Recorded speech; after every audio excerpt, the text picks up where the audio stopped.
DaVinci Resolve 21 just dropped, and while everybody is talking about the photo page and AI tool, they are completely missing the biggest update for immersive creator. For years, editing VR180, 3D 360, and Apple Immersive Video in Resolve, meaning fighting the software, working around in Fusion, third-party metadata injector just to get your video recognized on YouTube VR or MetaQuest. That just changed today. Resolve 21 now let you edit 360, 3D 360, VR180, and Apple Immersive Video natively in the edit page. Mix and match format on the same timeline, check your stereo 3D alignment, and when you are done, export directly to YouTube VR and MetaQuest with proper metadata baked in. No third-party injection, no extra step.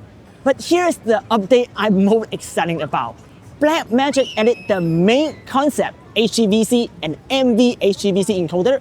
That means high-quality render with proper MV-HEVC output for Vision Pro right here. On top of that, they've added Foveated render support for Apple Immersive Video shot on the URSA Cine Immersive. That's a real quality difference you will actually see in your headset. This is the internet first in-depth tutorial covering all of the immersive update. By the end, you will know how to shoot better VR180 and Apple Immersive Video with double the image quality and half of the file size. Let's get into it. Oh my God. I feel like a New Yorker, honestly. It's crazy here. So we are on set, filming in New York City, but I just cannot wait to create this video for you guys because the update is freaking major. Before you import anything, open your project settings, go to Master Settings, Immersive Workflows, and select Standard Immersive. Now set your timeline resolution. If you are targeting MetaQuest, set it to 4096 by 4096. That is the highest resolution MetaQuest will play back, and it's the max resolution my Canon EOS VR system as well. If you are shooting on the URSA Cine Immersive in VR180 and targeting a higher end headset like the Samsung Galaxy XR, bump that up to 4320 by 4320. And if you're working with 360 video only for YouTube VR, set your resolution to 76080 by 3840 instead. Now import your immersive footage. Here's what I'm working with. 360 behind the scene footage shot on my Insta360 X5 and GoPro Max 2. VR180 footage shot on the Canon R5C with the dual fisheye lens, and monoscopic 180 footage shot on the Canon C50 with the new fisheye lens. You need to tell Resolve what kind of footage is what. Select all your 360 camera clips, X5, DJI or GoPro, right-click, select clip attributes, check stereoscopic mode and project format. Set them to monoscopic and 360. Click OK. Select all the Canon R5C footage, set that to side-by-side at 180. If you have the installed 360 Titan footage, that will be over and under 360. Finally, select the Canon C50 footage, set that to monoscopic and 180. Now go to the edit page, drag all the footage onto the timeline and start trimming, just like you would with 2D media. The Canon footage is in lock, so head over to the color page, drop in a color space transform node, set the input to Canon Cinema Gamut and Canon Log 3, leave the output on timeline, let Resolve handle the auto color management for you. This is the power of using DaVinci Resolve instead of Adobe Premiere. You get a Hollywood level color grading pipeline. We are just taking advantage of that to speed up the color matching across multiple immersive cameras right here. Now go back to the edit page. You can now enable immersive mode from this drop-down menu right here. Very similar to how we edit Apple Immersive Video. This viewer model lets you toggle between a standard 2D view and a simulated XR headset in viewport mode. So you can preview your XR footage without putting on a headset like Apple Vision Pro right here. Click and drag inside the viewer to rotate the view just like this. But here is where it beats Adobe Premiere. This mode also lets you adjust your horizontal and vertical FOV to simulate different headset field of view. So you can match the exact viewport of a MetaQuest 3, a Pico, or a Samsung Galaxy XR.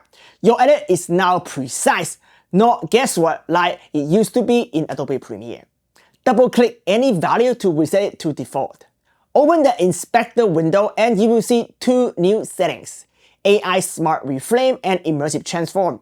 AI Smart Reframe is for 360 video reframing, think install 360 Studio, but way more powerful. We will say that for the next dedicated 360 reframe tutorial. Immersive transform is where you re-level your footage. Since my footage was perfectly level on location, nothing need to be adjusted here. But I want to show you one more very powerful new feature. Open retime and scaling under motion estimation. There is a new option, AI Speed Warp Metal. This is the same high quality frame interpretation engine, but it now finally support metal GPU on the latest Mac, like the new M5 Mac chips. So for footage shot on 30 frames per second, you can upframe to 60 frames per second or even 90 frames per second for Apple Vision Pro with serious speed on Mac. No need to buy Topaz Video AI anymore. And we tested side by side against the Topaz, latest Topaz video. We saw the results are significantly better. Now, let me show you 360 video reframe in action. On this behind the scene 360 footage shot on the install 360 X5, we have the full 360 frame. So we can use the pan slider in Immersive Transform to pan around to the back. And there I am with the producer. The producer is filming me staring at the URSA Cine Immersive. Pretty funny, but probably not what the client wants. So we pan it to the elevator door, where the ballet dancer came out and danced. The point is, you decide which 180 frame inside the full 360 to show to your audience. That flexibility is something a 180 camera simply just does not give you. Now, we are mixing 3D stereoscopic and 2D monoscopic footage on the same timeline here. So we need a way to actually see the 3D on our stereo side-by-side clip. And in Resolve 21, this is actually really easy. Head over to the color page, click the 3D tab, it's at the end, under Vision, switch to Stereo, in the output, choose Stereo Preview mode you want. I would suggest Anagraph Black and White is the best way to check your 3D with a cheap pair of 3D glasses. Now go back to the edit page, park your playhead on footage shot with the Canon R5C and the dual fisheye lens, and now you can see 3D. If you move the footage shot on the Canon single fisheye right here, now you only see monotone, no 3D. That's exactly what I want. We know the differences because we set the clip attribute earlier. But if you want to fake it, you can go back to the color page and dial in some convergency right here to create artificial 3D on that monoscopic footage. And that's totally up to you. Now, let me show you one more new AI feature, and this one can dramatically improve your image quality. The biggest problem with camera like the Canon EOS VR system or the Insta360 is sharpness.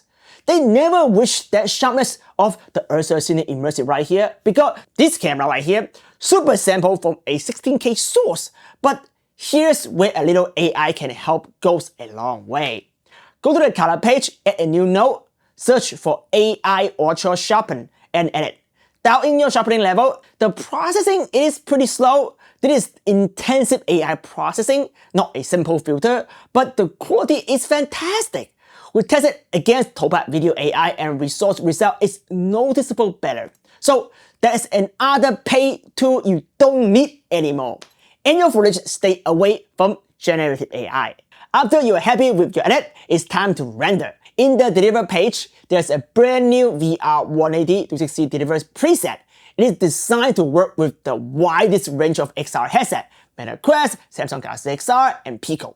Under encoder, instead of traditional auto or native, switch to the new MainConcept. This used to be a premium codec that cost hundreds of dollars as a third-party plugin. Now it's completely free for Resolve Studio owner.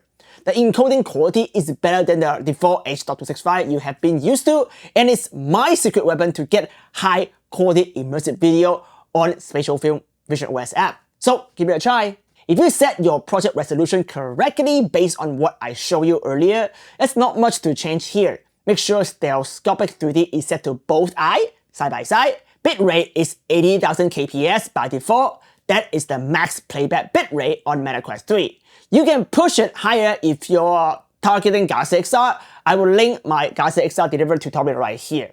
Then go ahead and render. The output MP4 file is ready to be uploaded directly to YouTube VR with correct Google metadata baked into it. No more Google metadata injector needed. Now for part 2, Apple immersive video. The biggest update here is the introduction of Foveated render. To be particular, static Foveated render, not dynamic with eye tracking like NVIDIA. I'm going to go deep on this in the next URSA Cine Immersive dedicated tutorial right here because it's not always a good idea to enable it. We actually choose not to use static Foveated render for now on our current production. But here's what we are using for this update. In the deliver page, when you export Apple Immersive video for Apple Vision Pro, you now have the MainConcept encoder as an option.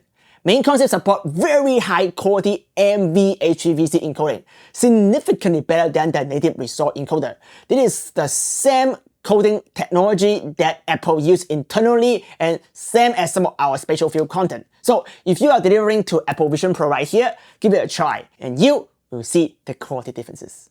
There are also new updates on the Fusion and Fairlight page for immersive workflow, including panel map rotation and ILPD retargeting. But those deserve their own deep dive. So we are saving that for the URSA Cine Immersive and Apple Immersive video tutorial. And one more thing, the Blackmagic also dropped the price of the URSA Cine Immersive camera right here and also released a brand new 100GB version designed for immersive livestream. Think of what you saw already with the NBA Lakers live experience on Apple Vision Pro. We will cover all that too in the upcoming tutorials. But here's what I want you to take away from this video. The most important thing about Resolve 21 is not one single feature. It's that for the first time ever, you can edit and deliver immersive video to every platform. Not just Apple Immersive Video on Apple Vision Pro, but also on YouTube VR, MetaQuest, Galaxy XR, Pico, all from one timeline with proper metadata. Using any VR180 camera, Canon, Insta260, DJI filming right now, it doesn't matter. That changes who can make immersive content, not just studio with $100,000 camera. And Insta260 X5 only costs like $400. DaVinci Resolve is completely free. There's no excuse not to try immersive production anymore. I've been making immersive film for over the past decade, and I have never seen a barrier to entry this low.